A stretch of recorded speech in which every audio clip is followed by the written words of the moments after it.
What's up, and welcome into Fantasy Baseball today on Monday, September 11th. I am Frank Stampfl, joined by Scott White. Hope everybody had a great weekend, enjoyed some football. Your Atlanta Falcons, Scotty, 1-0. We'll see what my New York Jets can do.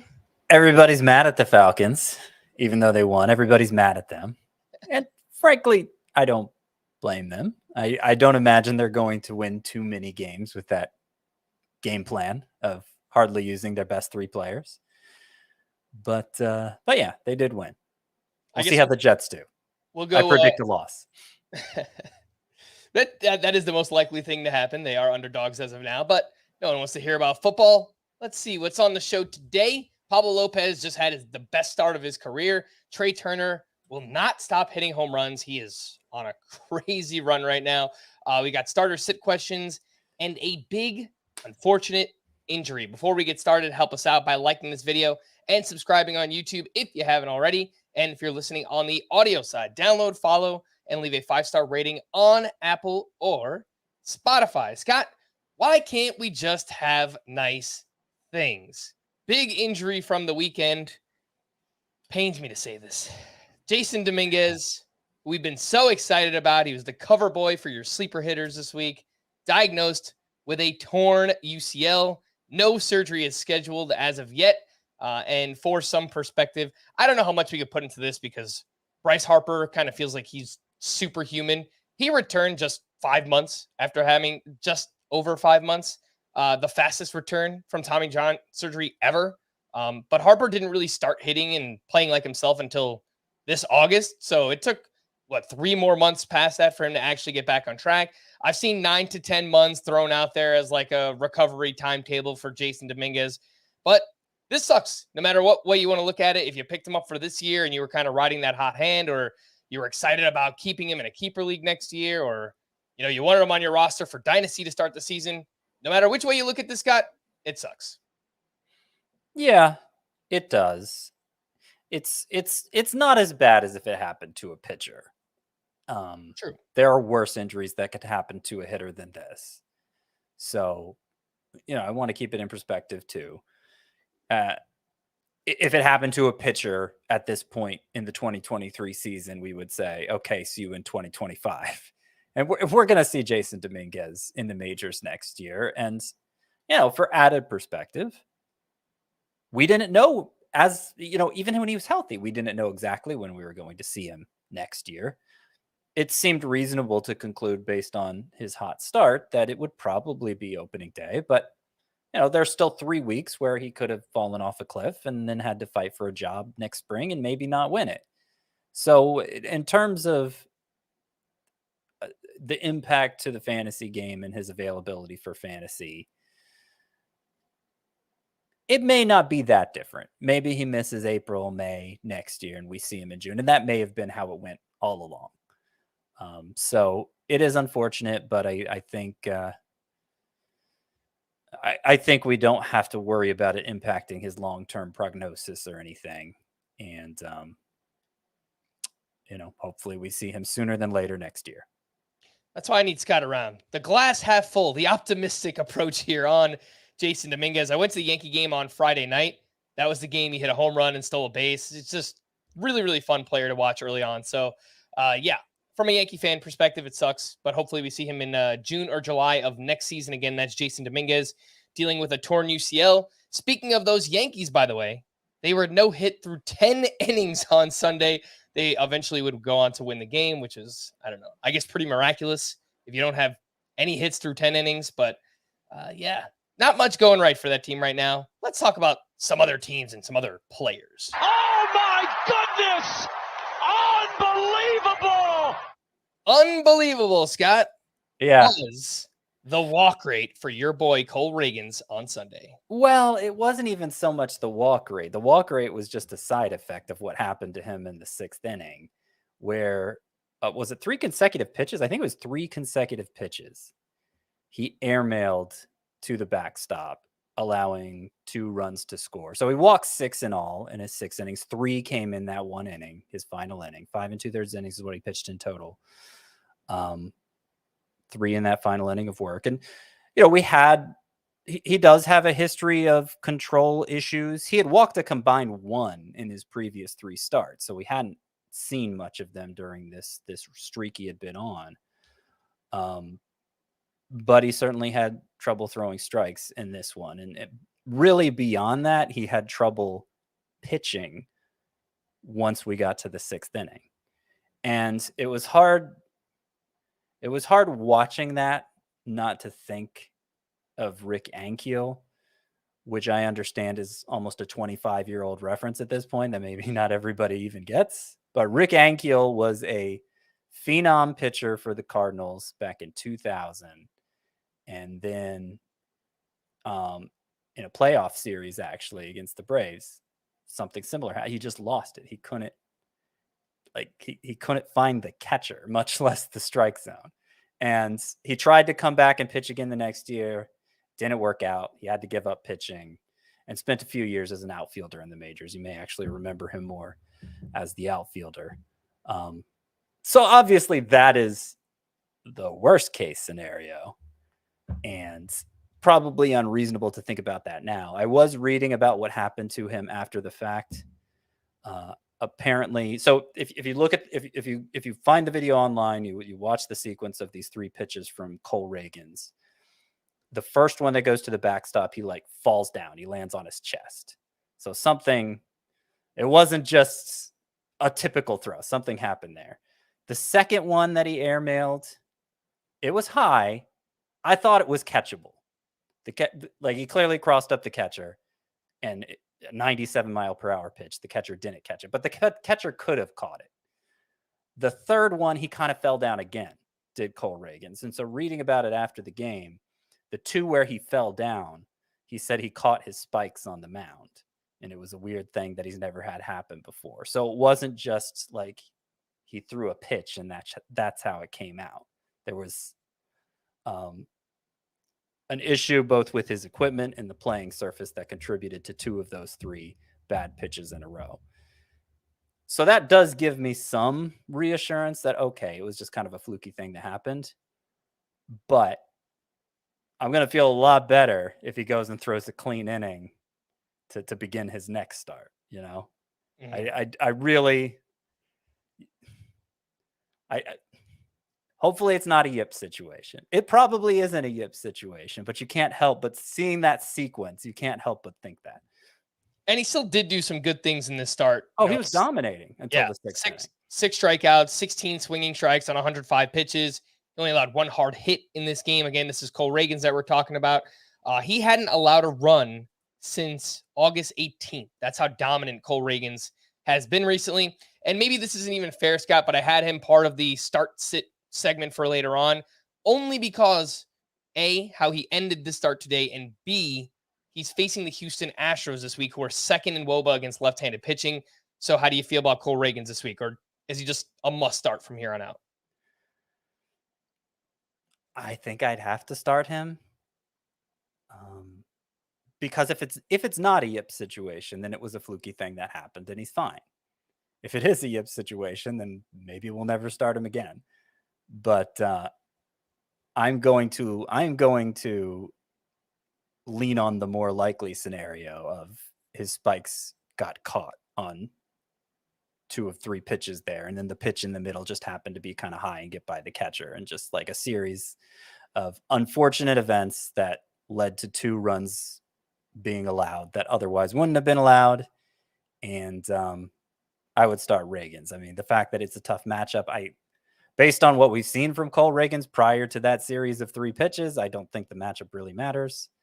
So unless you're just so scared of what happened on those 3 pitches that you can't stomach whatever small risk is associated with that, then I think you have to start Ragans.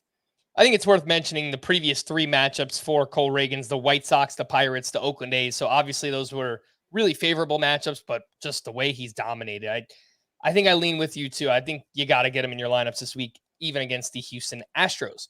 Let's talk about Michael King. I guess I got my my little homer pick here going on, but he's pitched really well since transitioning into a starter here. Career high 9 strikeouts on Saturday against the Brewers. He allowed 2 runs over 5 innings, only 1 walk. He had 11 swinging strikes on 79 pitches. Fastball was up 1.5 miles per hour in the start. And Michael King has made 5 starts so far this season, a 1.93 ERA, a 1.07 whip, 24 strikeouts over 18 2/3 innings. He's built up to a season high 79 pitches, so maybe he can get, up over 80 his next time out. The problem is that he's at the Red Sox this week. He's 35% rostered. Not the best matchup, Scott, but he is pitching well. Your thoughts on Michael King? Yeah, I think he's earned a pickup at this point. All his starts have gone well, and the pitch count has been increasing. Got up to 79 in this one. It was 69 in the previous one. I think 61 before that. So he's basically stretched out to handle a starter's workload. I'm going to be writing a waiver wire column when we're done here, like I do for every Monday morning. And I imagine he's going to be prominently featured in that. But it does get awkward this time of year because we're beginning the third to last week of the season. So why recommend anybody off the waiver wire that you can't start right away? And you said his matchup this week was against Boston, right? Yep. And they're 5th in WOBA against righties. So I probably wouldn't want to do that. However, I believe the following week would line up against Pittsburgh, and the Yankees face Kansas City as their last series of the season. So there may be opportunities to start King, even if you don't want to do it against the Red Sox. Gotcha. I was going to quickly pull it up here and look at the schedule to see how that looks. So 1, 2, 3. It looks like he would face Toronto, and then 1, 2, 3, 4. This is riveting. Both. Riveting podcasting, but it looks like he would face Toronto twice after Boston if it just lines up. If it holds up. Yeah, every 5th day. So, yeah. You probably wouldn't want to start. Well, I don't know. We'll see how the Red Sox start goes, obviously. And as much as teams are mixing in 6 starters this time of year, like the alignment could certainly change there so that he gets the more favorable matchup. So I want to completely dismiss Michael King. I feel like King saying it alone is easy to miss here. So Michael King, right? Sounds a little like Michael Caine. Oh, it does. It sounded like you were setting me up for something there. Yeah. Anyway,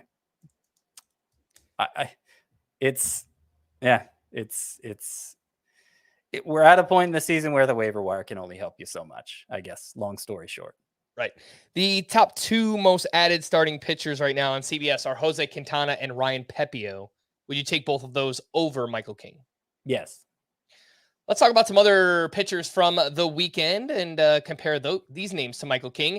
The first group includes Mike Clevinger, who had a bounce-back start at the Tigers, 7 shutout innings, 7 strikeouts, 17 swinging strikes on 90 pitches. He is home against the Royals this week, so pretty good matchup for him. Kyle Hendricks continues to do Kyle Hendricks things. 5 2/3 innings, 2 runs allowed, 4 strikeouts. He's at the D-backs this week. And Christopher Sanchez, a solid start against the Marlins, 5 shutout innings, 4 strikeouts, 12 swinging strikes on 82 pitches. A problem for him is that he faces the Atlanta Braves. Scott, how would you rank these 4, Clevinger, Hendricks, Sanchez, and Michael King in that group? I would probably go Hendricks, King, Sanchez, Clevinger. Obviously, you're not going to start Sanchez, though, next week against the Braves. So, it gets back to that same issue of are we just strictly going week by week from this point forward? Clevinger has the best matchup against the Royals. Clevinger, I feel like, is the worst pitcher of these 4, though he did have a really good start against the Tigers last time out. Notably, is because you might be thinking, oh, Clevinger, well, if he was that good against the Tigers, why wouldn't he be good against the Royals too? He's shown he's capable of coming through in the favorable matchups. But Mike Clevenger's previous start was also against the Tigers, and he allowed 8 runs on 12 hits in 4 innings. So he just seems like a random number generator and is I'm a little scared of using him even against the Royals. I'd be more likely to start Clevenger against the Royals than Christopher Sanchez against the Braves. But I don't know that I'm that eager to start either. All right, let's move on to the next group here that I have written down. Ranger Suarez had a great start against the Marlins on Sunday. 6 1/3 innings, 3 runs allowed, 10 strikeouts with 12 swinging strikes in that one. His velocity was down quite a bit, so it's kind of weird that he was as dominant as he was, with that velocity down, but worth noting. Jameson Taillon had a great start against the D-backs, 6 shutout innings, 1 hit, 1 walk, 9 strikeouts for him. Reese Olson has turned in back-to-back quality starts, both against the White Sox.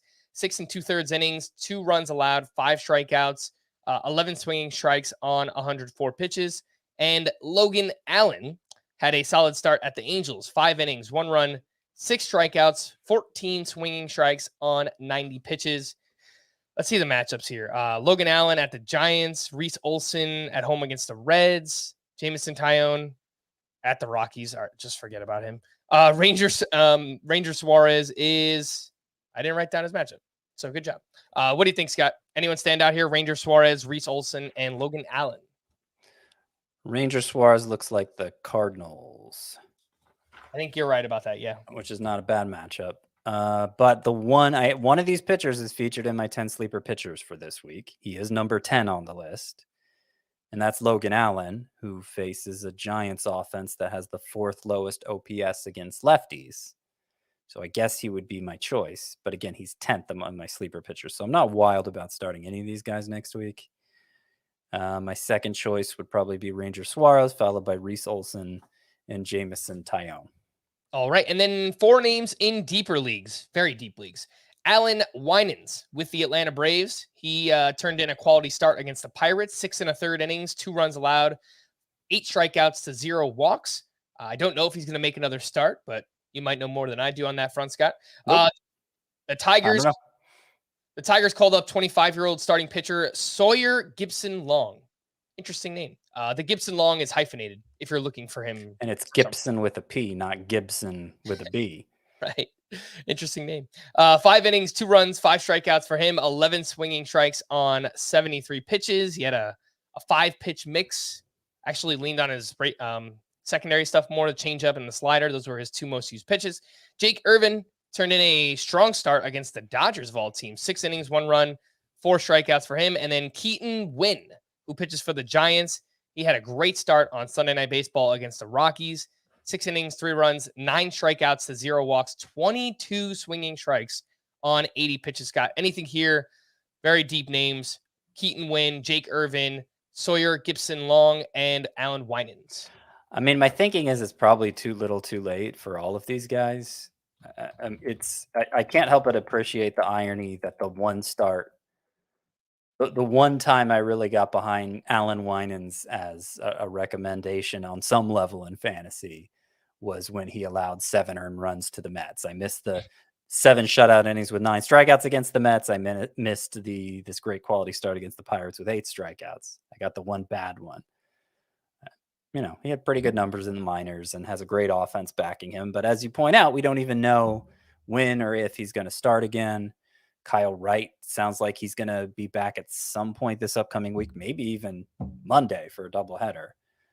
So, and other than the mainstays in the Braves rotation, there's a lot up in the air there. Sawyer Gibson Long has a pretty interesting profile. Got a lot of strikeouts, a lot of swinging strikes in the minors. Had a very high ERA, 4.33. I guess it could be higher, but not a good ERA. And if you look at the game log, a lot of ups and downs for Sawyer Gibson Long there. So I do think he's, I am interested in seeing what he does down the stretch here, but not really interested in seeing what he does from my starting lineup. Irvin's just a guy. Keaton Wynn, impressive number of swinging strikes. Of the 22, 18 came on a splitter, which he's always thrown a lot. He only had 1 start with, I'm not even sure if it was a start. He had 1 appearance because, the way the Giants are, like they hardly have roles versus starters versus relievers. Yep. But Keaton Wynn wasn't getting a lot of whiffs prior to this start. Again, it was the Rockies on the road. I'm guessing that had more to do with it. So I'm not that interested in pursuing Keaton Winn further either. All right, let's do some quick, oh my goodness gracious, shout outs. Because, man, Pablo Lopez, awesome start on Sunday. He set a new career high with 14 strikeouts against the Mets, 8 shutout innings, 2 hits, 0 walks, 25 swinging strikes on 106 pitches, 13 on the fastball, 6 on the sweeper, 4 on the changeup, 1 on each of the curve, and the sinker. Just absolutely dominant, had everything working here for Pablo Lopez. And it kind of feels like all season long we've been waiting for just his numbers to get closer to like his FIP and his xFIP. It seems like he's been pitching better than like his ERA actually indicated. So it was awesome to see the start here from Pablo Lopez. I just looked this up in that mock draft that we were doing way too early, 2024 mock draft with 14 other Tout Wars participants. Pablo Lopez went in the 6th round as the SP21. Does that sound appropriate? It does. Yeah. SP21, that's about where I have him in my rest of season rankings. I probably have him a couple spots higher, but you factor in pitchers coming back from injury and everything. That's probably about right. Within give or take 4 spots, let's say. Okay. Anything else you want to add on this start? It was amazing. Yeah, I mean, it was amazing. I noticed you had a note here that his previous 3 starts, a 4.76 ERA, 194 WHIP. It's like most of that was one really bad start. And so I'll give you a different number here. His previous 13 starts, counting those 3, a 2.68 ERA for Pablo Lopez. Yeah. So I think people should be pretty satisfied with what he's given him. This was his 11th win, so it's not like those were in particularly short supply. He did win this one, right? I don't think he did, actually. Oh, okay. So he's stuck on 10 wins. So you could be mad about that. Right. But he's pitched well, man. You read off those numbers in the second half. I mean, I don't know if we could say league winner, but not far off. I mean, Pablo Lopez has had a really, really strong second half here. The Mets actually wound up winning the game 2-0. So there you go. Great run support from those Minnesota Twins. If he gets 2 more, I feel like in the modern game, if you get 12 wins from a starting pitcher, any starting pitcher, you probably did okay. Yeah, especially he's going to wind up with 240 strikeouts, something like that. He's already at 213 with 2 or 3 starts to go. So yeah, he's probably going to get up over like 230 strikeouts, which is awesome for Pablo Lopez. Finally, that potential realized with the Minnesota Twins, the velocity up this year, throwing that new sweeper. It's been rocky at times, but especially lately, it's been pretty awesome with Pablo Lopez. Trey Turner also has been pretty awesome here.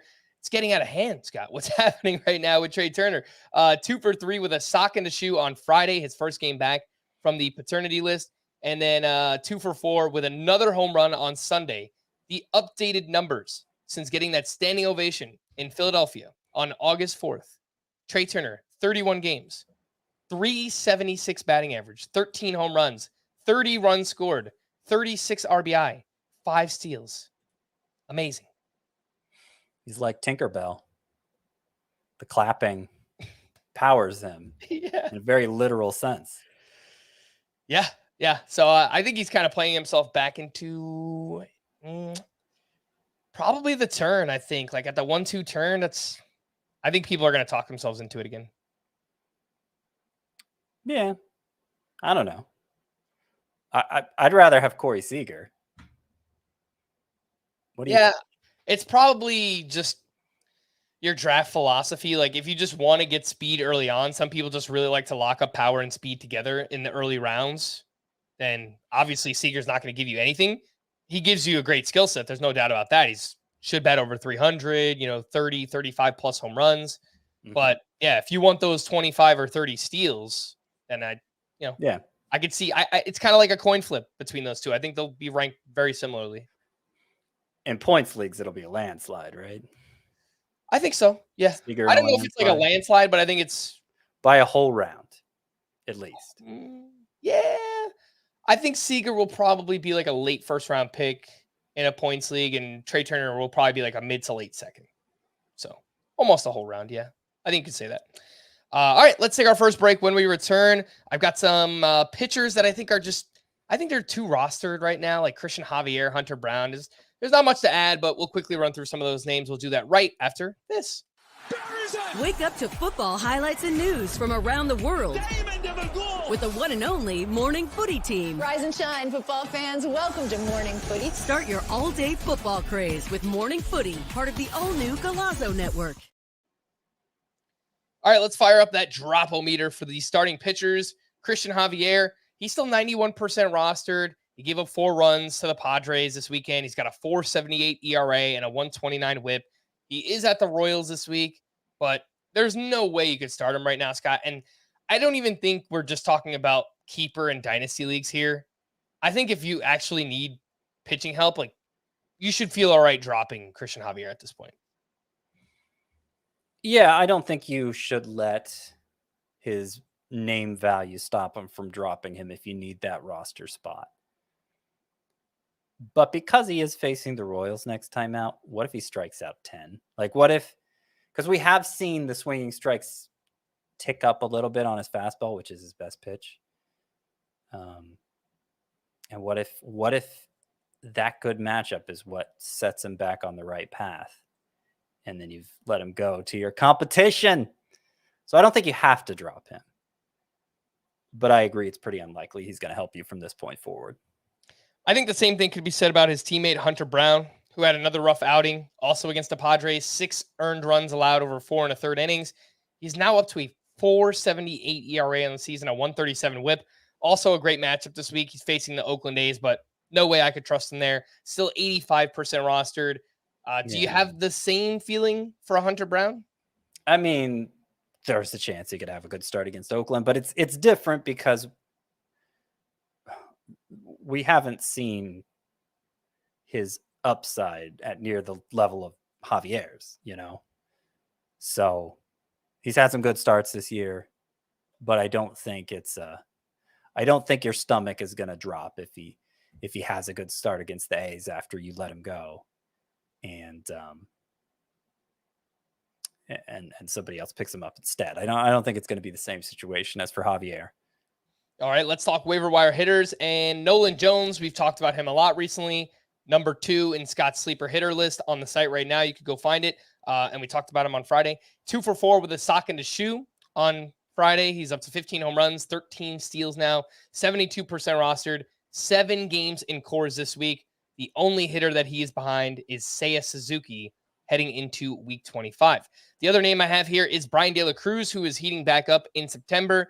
9 games in the month. He's hitting 286, 3 homers, and 867 OPS. Overall, he's got 19 home runs now on the year. He's been fine. I don't know that he has like crazy upside on a week-to-week basis, but I just feel like there's been a lot of outfield injuries recently. Adolis Garcia, Riley Green, Jasson Dominguez. So you might be desperate in some of those 3 outfielder leagues. Brian De La Cruz, 7 games this week, 63% rostered. Any interest, Scott? Yeah, it's not bad. He didn't make the sleeper hitters list this week. Like, I'd rather go for Nelson Velasquez, who's available in far more leagues than Brian De La Cruz. And there's probably a couple others from that sleeper hitter list that I would look into instead. But you could do worse than De La Cruz. Sure. Yeah, a few other outfielders on that list. Sal Frelick, he's 52% roster. Charlie Blackmon, 55%. Again, he's got those 7 games in Coors Field this week. So I actually removed Sal Frelick from the sleeper hitters because the Brewers had a couple left-handers added to their schedule since we last talked about them on Friday. Gotcha. So instead, Max Kepler was added as a sleeper for next week. Another twin who could take advantage of their righty-loaded schedule, which also includes Matt Wallner, if you're on the subject of outfielders you could pick up. I actually just picked up Matt Wallner in one of my 15-team leagues. He was available, which, that goes pretty deep. And the fact that he was available, I was kind of surprised. So yeah, 930 OPS against righties this season. And the Twins, as I said, have a week full of them, barring changes, which are bound to happen. Okay. Let's talk about some outfielders in deeper leagues. 5 outfielder leagues. Again, we just gave you some names, Wallner and Nelson Velasquez. I think Mark Canha is kind of sneaky right now, too. You mentioned they've got some lefties on the schedule, and he's played 34 games with the Brewers. He's batting .302 with 3 homers, 20 RBI. And he's got 7 home games this week. I think Mark Canha is kind of interesting. Evan Carter made his debut on Friday, top prospect with the Rangers. He was batting 9th for them. He went 1 for 3 with his first career steal, was not in the lineup on Saturday, and then he was back in the lineup on Sunday. Aaron Hicks had a solid weekend, 6 hits, 1 homer, 6 RBI, and he has started 6 straight games for the Baltimore Orioles. Willier Abreu had a huge game on Saturday, 5 for 5 with 2 runs, 3 RBI, and his first career steal. He's played 13 games with the Red Sox, batting .342, 1 homer, 1 steal, .931 OPS. Jurickson Profar, he is now with the Padres. He's had back-to-back 3-hit games. Luis Matos, in 4 games since returning, 8 hits, 3 runs, 2 RBI. The Giants have 7 games this week, and 4 of those are in Coors Field, so I think that's kind of interesting. And then Willie Castro, 7 games since returning to the Minnesota Twins. He came off the IL, batting .476, 1 homer, and 2 steals. Lots of names here, Scott. Give me your, let's go with 3 favorite. Mark Canha, Evan Carter, Aaron Hicks, Willier Abreu, Jurickson Profar, Luis Matos, Willie Castro. Where did that list start with Nolan Jones? It started with Mark Canha. Okay, so not with Nolan Jones. Too high end. Okay, my 3 favorites from that group that began with Mark Canha are, well, look, I'm probably not starting any of them except in the most desperate of circumstances, but I think Willier Abreu would be number 1, especially since the Red Sox have only 2 lefties on the schedule next week. He actually reached base 6 times in that game Saturday because in addition to the 5 hits, he had a walk. And all the balls were hit pretty hard. In fact, I've been pretty impressed with Willier Abreu. 2, probably Evan Carter. Just giving him the benefit. He has the appeal of the mystery box. We talked on Friday about how we don't really think Evan Carter is quite developed enough to take advantage of this opportunity, particularly with regard to power. But he is a high-end prospect who's getting a chance to play for the Rangers. So he's number 2. Number 3, I guess Jurickson Profar. The Jurickson store called. It'd be funny if, like, is this going to be another player who leaves Colorado and gets better? Because we have seen that occasionally, and Profar has a history with the Padres that was successful. That's kind of why we thought at the beginning of the year he was going to do great with the Rockies because he was decent for the Padres last year. Mm-hmm. He's 3rd, but not very exciting, but none of these players are very exciting. All right. Yeah, I think I would agree with the top 2. I might take Mark Canha. I don't know. It just feels like a high floor play for this upcoming week. I picked him up in Tout Wars, 5 outfielder leagues. So again, it's, for deeper leagues, I guess at this point. Let's get into some starter sit questions. And I got some pitchers that have been kind of fringy recently. We'll talk about Andrew Abbott first up here. Continues to struggle. He gave up 6 runs over 4 innings, 3 walks, 3 strikeouts, and his last 8 starts. Andrew Abbott has a .651 ERA and a .166 WHIP, 4.8 walks per 9. He is at the Tigers this week, though. So on paper, a pretty good matchup. Scott, what do you do? Start or sit Andrew Abbott?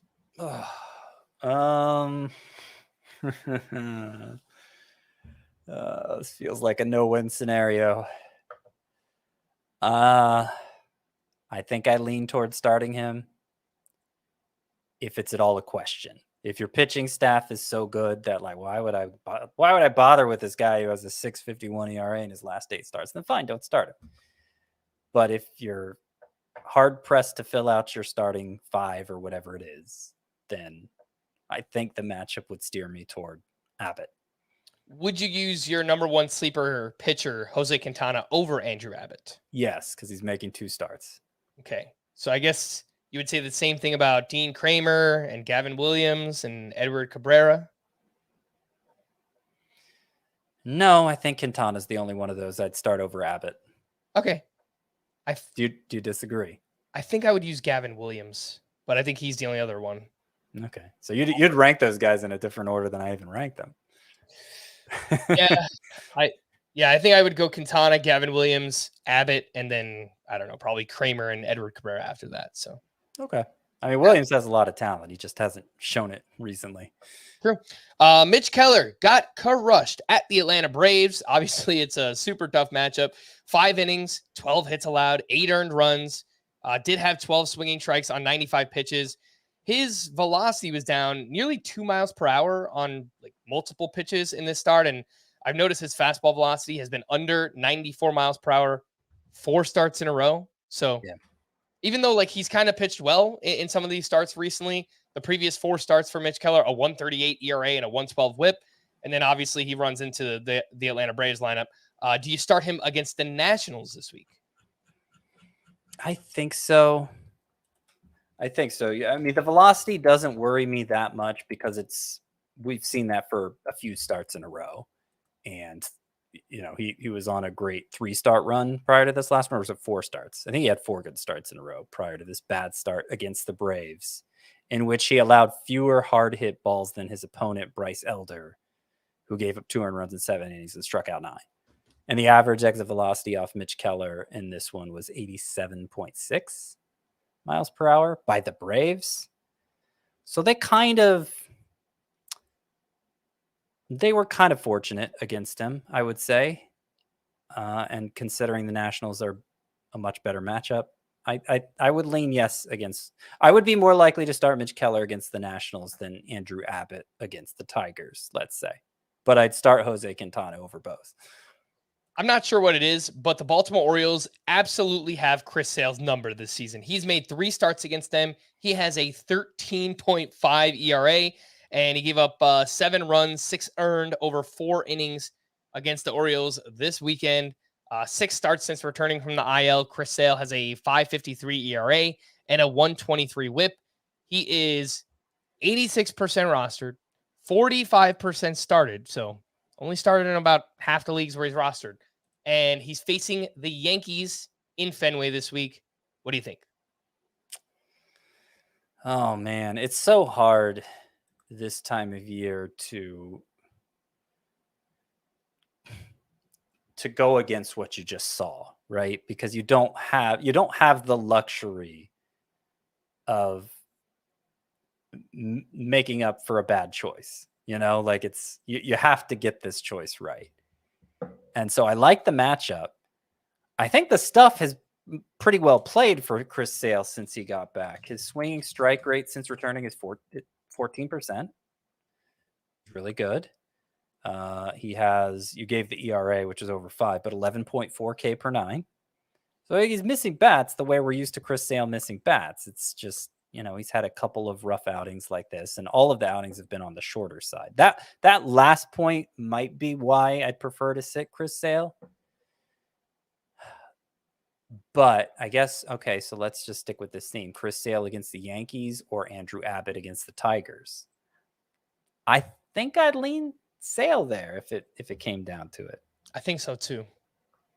The Yankees are, between lefties and righties, they are better against lefties, but yeah, I think Chris Sale, there's been a little bit of bad luck here too, because he's not giving up a ton of hard contact, 85.8 average exit velocity in these 6 starts since returning. And as you mentioned, getting all these swinging strikes, and the Yankees swing and miss quite a bit. So I'm not saying I'm rushing out there to start Chris Sale, but if you're kind of in a pinch here and you're trying to figure out, Chris Sale or a, other not so appealing option, I think I would probably lean with Chris Sale. Yeah. Another bad start for Aaron Nola, who is trying his best to fulfill the prophecy, Scott, of having a terrible end to the season and driving his cost down for next year. Yes, sir. Let's go. 4 1/3 innings, 4 runs allowed, did have 6 strikeouts to 0 walks. On paper, should be a great matchup against the Miami Marlins. Gave up some hard contact here, 93.3 average exit velocity against. Aaron Nola has allowed 4+ earned runs in more than half of his starts this season. 15 of 29 starts. That is almost unfathomable. A 4.64 ERA now on the season, giving up a lot of home runs. Do you bench him at the Cardinals this week? Yeah, I think you have to. And what's frustrating is amid all those starts with 4+ earned runs, more than half, you said. Yeah. He also has a start where he gave up 1 earned run in 8 innings. He has a start where he got 10 strikeouts in 7 innings with only 2 earned runs allowed. He has a start where he gave up no earned runs in 7 innings with 12 strikeouts. He has another start where he gave up 1 earned run in 7 1/3 with 12 strikeouts. He has another start very recently, 1 hit in 7 innings with 9 strikeouts. So like he's either terrific or terrible, and you'd hate to miss out on the terrific, but like you can't afford, like I was just saying, you really can't afford to miss right now. That's what's so annoying and frustrating about Aaron Nola is you know he has the talent, but my gosh, when he gets hit hard, it just kind of snowballs on him. Speaking of getting hit hard, Bryce Miller at the Tampa Bay Rays this weekend, 5 innings, 5 runs allowed. The ERA is up over 4, and he is home against the Dodgers this week. I think I'd try my best to get away from it. Yeah, that's an easy no. All right. Hunter Green had one of his best starts of the season against the Cardinals. 6 innings, 1 hit, 1 unearned run, 9 strikeouts to 4 walks, 17 swinging strikes on 109 pitches. And he is at the Mets this week. Your thoughts on Hunter Green? A pretty good matchup. 2 starts in a row where he appears to be back on track after 2 abysmal starts fresh off the IL.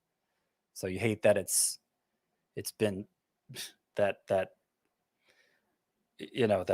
either really bad or really good situation. But I think since the last 2 starts were of the really good variety and it's a pretty good matchup, I lean yes on Hunter Green. When is that start scheduled to happen? Is it going to happen on Friday? That would be, I think so. Because I am going to be at the game, Scott. I'm going to the Mets and Reds this Friday. So I'm pretty excited. I want to see Ellie De La Cruz in person. So that's going to be awesome. And then I'll get to see Hunter Green. And it'll be all great. Let's hit some news and notes. Shohei Ohtani has now missed 7 straight games with inflammation in his right oblique. And I assume he's a bench this week, unless we hear something different on Monday. I don't know if we're going to see Ohtani again. Well, they were talking like he might be back Monday, but I don't think in a weekly league that's enough to convince me. It would depend maybe on how shallow it is.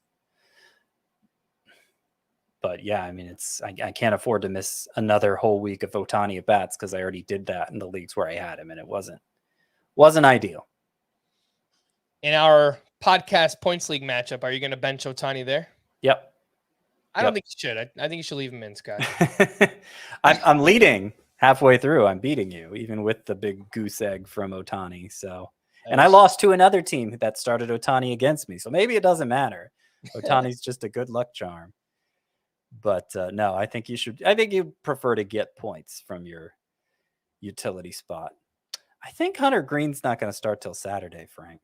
Is that true? I think so. Unless they go for, like, they have 4 games. Friday is their 4th game for now. So I think Saturday. So I'll just miss out. Yeah. Oh, well, whatever. Ellie De La Cruz better be in the lineup, I'll tell you that much. Mookie Betts was in the lineup Sunday after missing 2 straight with a left foot injury, so sounds like things should be all good for this upcoming week. Spencer Strider is dealing with an illness and had his start moved from Monday to Wednesday this week. Obviously, you're still starting him. Bo Bichette made his return from the IL on Friday. That's good news. Felix Bautista, okay, kind of surprising. Played catch for the 2nd time Friday and has not been ruled out for a return this year. Again, that doesn't mean that it will happen, but there's a chance. And here's what manager Brandon Hyde said, quote, "We're going to see how he feels. We are just kind of monitoring it day to day." I mean, it's weird that he's throwing. I'd like if they thought he had real Tommy John situation there, I doubt he'd be throwing. Right. Weird stuff. Christian Yelich has missed 2 straight with a back issue, which is pretty scary given his history. What do you think for this upcoming week, Scott? Say, I don't know. We don't really hear much information. Your thoughts on Yelich? I mean, look, if we're talking a head-to-head scenario this time of year, you can't afford to miss. So I think I'd lean against starting him. John Means will make his season debut on Tuesday, which might make him a 2-star pitcher this week. There's also a chance Kyle Wright returns on Monday for one of the doubleheader games. Yeah. Scott, is there any league scenario where you would consider starting either or both? I have them both in the Scott White Dynasty League, which is, of course, 24-team head-to-head and applicable to very few. I'm leaning towards starting him that. I'm playing for third pick in the draft next year, which is critical. That is a critical cutoff in my mind because there are 3 of this year's draft class that stand head and shoulders above the rest, IMHO. So I really need to win. I think it's the possibility of that second start for each of them that's going to ultimately lead me to slot them in. Means and Wright. We still don't know that Wright's going to be pitching in that doubleheader, but if he does, and the Braves have 7 games next week, and if they just go with a 5-man rotation, then presumably Wright would start again on Sunday. Or if not Saturday, probably Sunday because he was the one coming back from injury.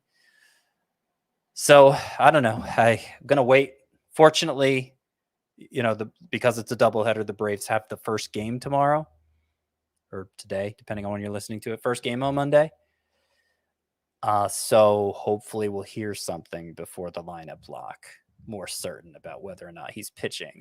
He did only go 3 innings in his last rehab start, so I don't know that we could trust him to go 5, but again, there's a chance he makes the second start.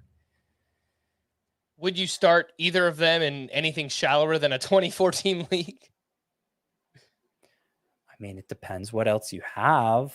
Somebody presented to me on Twitter, I forget who it was. They asked me, they need to start 2 of Ryan Pepio, John Means, Kyle Harrison, and I'm trying to remember who the 4th one was. Let me see if I can find it real quick. The 4th one was Lance Lynn. So he needs 2 of Ryan Pepio, Kyle Harrison, John Means, Lance Lynn. I said Pepio for sure against the Padres. Strangely, Means feels like the safest of the other 3. I don't know. Kyle Harrison's been a little up and down. His start this weekend wasn't a good. It was like the previous start. It wasn't a good result, but there were some encouraging signs within that make me think, okay, this guy's worth keeping around.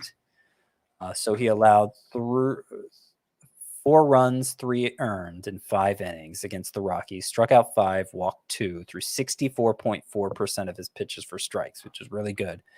And what we want to see from Kyle Harrison.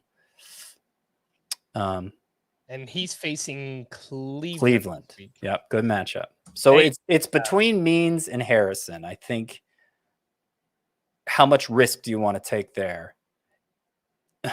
I say that for Harrison's sake, because he seems like the risky one. Is it stupid to say John Means himself isn't risky coming back from Tommy John surgery? It certainly feels risky intellectually, but like in my gut, Means feels less risky than Harrison.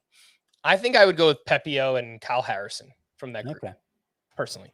Up next, CJ Abrams is dealing with a knee injury he suffered on a slide Saturday. Manager Davey Martinez did say he expects Abrams to be back in the lineup on Monday. Ketel Marte was out Sunday with left knee soreness after being hit by a pitch, so make sure to monitor that. Andres Munoz has been battling some minor left hip tightness, but threw without issue before Sunday's game. Isaac Paredes was out of the lineup Sunday after getting hit by a pitch on his hand on Saturday. Alex Cobb said he expects to return to the rotation Monday against the Guardians. Mason Miller is scheduled to start Monday against the Astros, though he'll remain on a pitch count. He only threw 27 pitches in his relief appearance last week, so I'm assuming we don't have interest in Mason Miller, right, Scott? Yeah, I mean, I'm not confident he's going to work deep enough. I'm not confident how they handle their rotation the rest of the week. I mean, in theory, he could be a 2-star pitcher too, but he would be a lower priority starting him, I think, than even Means and Wright. Walker Buehler will not pitch for the Dodgers this year. They're shifting their focus to 2024 instead. Now that raised an eyebrow with me Because why do you bring him this far along in rehabilitation? A team that's obviously going to the postseason, only to say, never mind. That seemed curious to me. Yeah. Not in a good way. I don't disagree. My mind immediately goes, wow, to the negative side of things. So hopefully that's not the case. But yeah, it doesn't really make much sense that they would rehab him all this time and then just kind of shut it down. Speaking of 2024, Rays pitcher Shane Baz said he's on track to be a, quote, full go in spring training. He had Tommy John late last year. Marcus Stroman will throw a session of live batting practice Monday and could be soon cleared for a rehab assignment. JD Martinez was activated Friday. Michael Busch was sent back to AAA. Clayton Kershaw had his start pushed back from Monday to Friday. Gavin Stone will start in his place on Monday against the Padres. Would you bench Clayton Kershaw now that he's just a one-start pitcher at the Mariners? A one-star pitcher who's dealing with injury and just got pushed back and has yet to go 5 innings since returning from the IL. Yeah, I think I'd sit Clayton Kershaw. Jordan Lawler was out of the lineup Sunday after getting hit by a pitch on his right hand Saturday. Noelvi Marte suffered a fractured nose after being struck in the face while playing catch on Saturday. Ooh. It looks like he'll avoid the IL. But I feel like Marte and even Encarnacion Strand, they could lose some playing time as both Jonathan India and Joey Votto were activated on Sunday. India's first game back, 1 for 3, a sock and a shoe, his 15th home run, his 13th steal. Do you think that the Reds kids could lose some playing time now? Well, they could. They managed to find a lot of playing time for Encarnacion Strand, even when Votto was healthy. But India was still out at that point, right? I believe so, yes. Yeah. I mean, it's probably better to sit Encarnacion Strand and Noelvi Marte for now to see how it shakes out. Okay. Henry Davis began a rehab assignment with AAA on Saturday. Michael Kopech has been moved to the White Sox bullpen and will be used in a multi-inning role. Two players that went to the IL this weekend, James Paxton with right knee inflammation, Luis Severino with a high-grade left oblique strain, Luis Rengifo with a biceps tendon rupture, Mackenzie Gore with blisters on his left hand, and Joey Gallo with a left foot contusion. Lastly, there is a game at 1 p.m. Eastern time here on Monday. So whenever you're listening to this, just make sure you set your lineups. Braves at the Phillies. Make sure you got everything set up and ready to go on Monday. Let's take our final break. When we return, we'll hit all the leftovers from the weekend here on Fantasy Baseball Today. It's time. The best Transformers yet. There you go. Is now streaming on Paramount Plus. This is gonna be fun, man.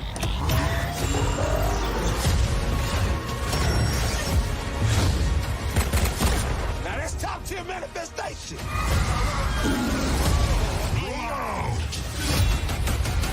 Transformers: Rise of the Beasts. Rated PG-13. Now streaming on Paramount Plus.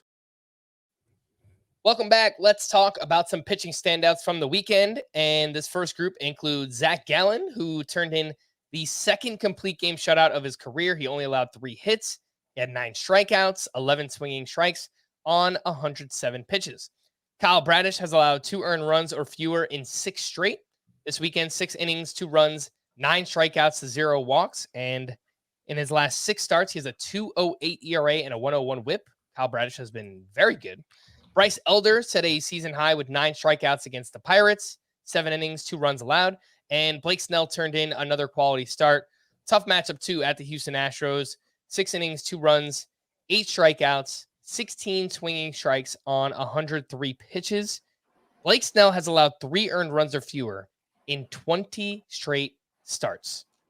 I don't know how he's doing it with all these walks, but he's like a magician right now. It's crazy. Blake Snell, Bryce Elder, Kyle Bradish, and Zach Gallen. Any thoughts? Well, Zach Gallen is a perfect example of why you don't want to overrate recent performance when setting your lineups this time of year, even though it's tempting because you feel like you can't miss. His previous 2 starts, 11 earned runs in 10 2/3 innings. I mentioned him as being part of that uninspiring Cy Young race in the NL right now, and some people were writing him off because, oh, look how his recent starts have gone. And he comes back and throws a 3-hit shutout against the Cubs, and that's what can happen. Just because a pitcher has a couple of rough starts doesn't mean he's broken and irredeemable. Pitching standouts part 2. Scott's nemesis, Justin Steele, continues to dominate. He was at home against the D-backs. 7 innings, 1 run, 6 strikeouts. And that one, he now leads baseball with a 2.49 ERA, the best in the league. Kevin Gausman had one of his best starts of the season against the Royals. 8 innings, 1 run, 10 strikeouts with 18 swinging strikes.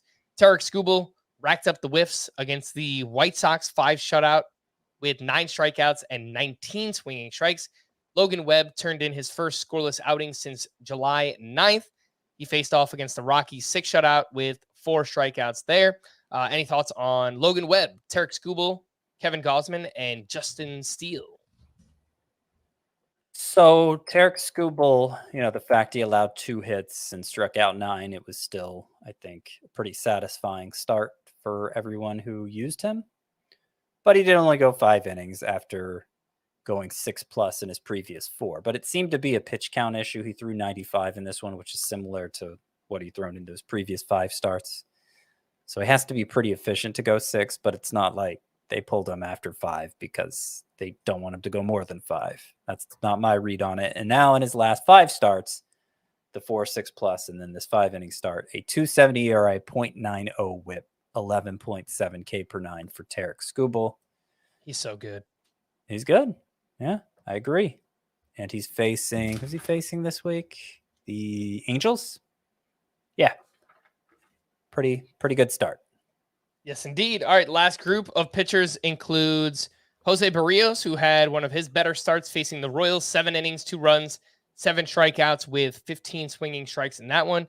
And Tanner Bybee back on track at the Angels, 7 innings, 2 runs, 8 strikeouts, 0 walks, 19 swinging strikes on 90 pitches there for Tanner Bybee. Anything on Barrios or Bybee?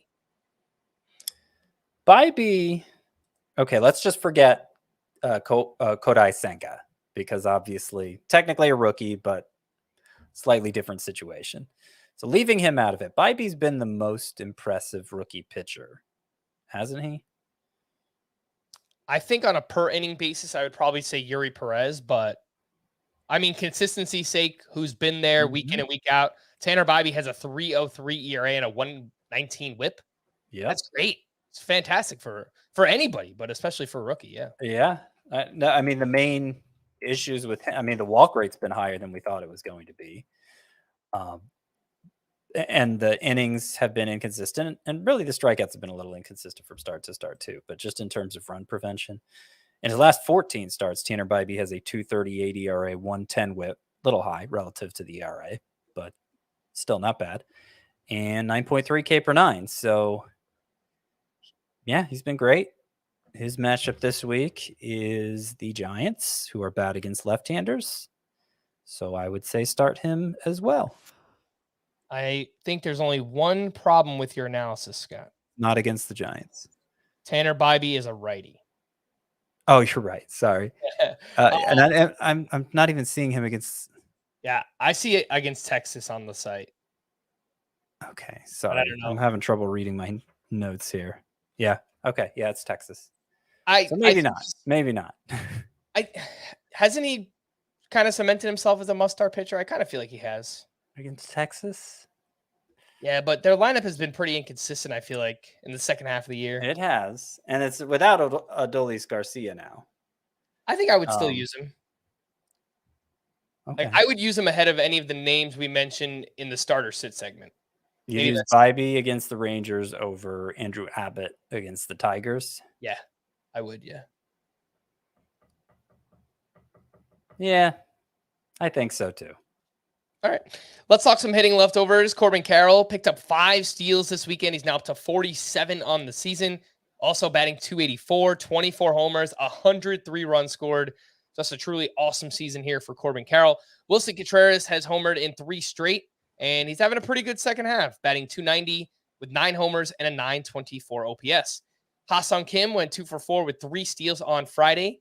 He is now up to 17 homers and 34 steals on the season. He is the 5th best second baseman in Roto and the 8th best in head-to-head points leagues. George Springer went 3 for 4 with a double dong on Saturday. He's now up to 19 homers and 19 steals. The last 30 games for George Springer, he is batting .319, 6 homers, 6 steals, .934 OPS. It's been a great bounce back here for George Springer. Julio Rodriguez hit 2 more home runs this weekend. He's now in the second half batting .340 with 16 homers, 14 steals, and a .1025 OPS. Kyle Schwarber has 13 home runs in his past 21 games, yet somehow he's still batting under 200. He's batting .198 on the season with 43 homers, 95 runs, 94 RBI. The counting stats are great, but and in a points league, he's still awesome because he walks a lot. But man, 198 batting average, woof. I know. I did not envision a scenario where Kyle Schwarber was just as productive with the home runs as last year. Remember, his 46 were second to Aaron Judge's 62. And yet his batting average went down, like 218. The 28, we'd be thrilled with Schwarber hitting 218 again. And that seemed like it was, a total outlier in a bad direction. Like he was definitely going to have to get that up to 230, 240, something like that. And it's been even lower. I mean, he's been hitting for average during this streak where he's hit a lot of power, hit a lot of home runs, probably just because there's so many free hits among his at-bats there. He's hitting over 300 during this stretch with all the home runs. But yeah, overall still below 200. The expected batting average for Kyle Schwarber is 225. That would be awesome. Well, he underperformed his expected batting average last year too. Yeah, which is part of the reason I thought he was going to come around with the batting average. Yeah, especially with the new rules too, right? Like, yep, it's weird. But maybe there's just something in his profile where he will consistently underperform his expected batting average, at least with Kyle Schwarber. I don't know. But hey, the power has been awesome. Matt Olson, speaking of power, has multiple hits in 6 of his last 7 games. He's got 5 home runs during that stretch. Leads baseball with 48 homers on the year. Jose Ramirez had a big weekend, 5 hits, 1 homer, 2 steals. He is up to 22 homers and 24 steals this year. And Marcus Semien looks like he is finishing the season out strong. He went 4 for 5 with a double dong on Sunday and 9 games in September. Marcus Semien batting .368 with 4 home runs and 1 steal. You know what it is for Kyle Schwarber? What's up? A lot of pop-ups. Yeah, the second highest rate of his career I'm seeing. Yeah, last year was a lot, and this year is even more. Yeah.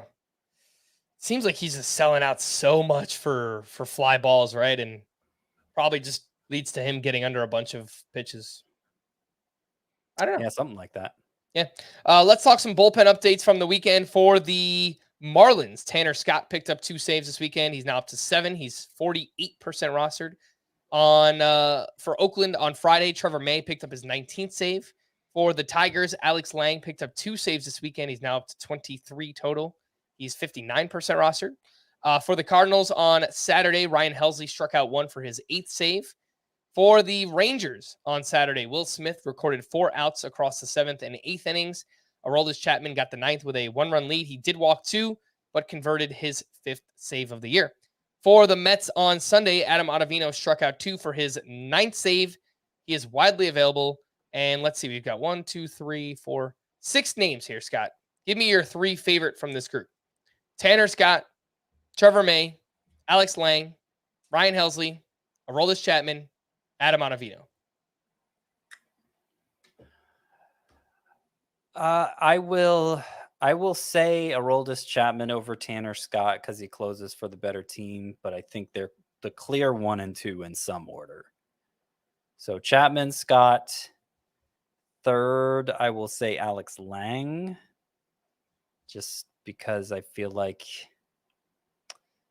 he's getting the Tiger saves right now, so that gives him the edge over Ryan Helsley 4th. Then Adam Ottavino and Trevor May 5th and 6th. All right, let's wrap up with to stream or not to stream, and we'll start with Monday. Lots of games this week, so I guess we're going to have lots of opportunities to talk about streamers. And on Monday, we do have John Means in his season debut. It seems a little risky against the Cardinals. Isn't it Tuesday? It's Monday? Oh, yeah. I don't know why I wrote that down. Actually, now I'm confused because I think ESPN had him going on Monday, but I think MLB.com has him going on Tuesday. And I think that MLB.com is the most reliable I've found. They leave a lot of blanks, which is annoying, but you know, when they fill in those blanks with an actual name, they mean it. it looks like, yeah, John Means is on Tuesday. So Yeah. Scratch that. Jose Quintana against the D-backs. Because if it was Monday, it'd be an easy 2-star pitcher. Right. Okay, go ahead. I think Quintana against the D-backs on Monday. Mm-hmm. No one else I really love. Reed Detmers at the Mariners. It feels really risky. Yeah, he's among my sleeper pitchers for this week because his second matchup is good too. Let me make sure I look it up correctly. It is against the Tigers, but when we're taking it just to start at a time, it's a little different. I might prefer Means to him. Okay.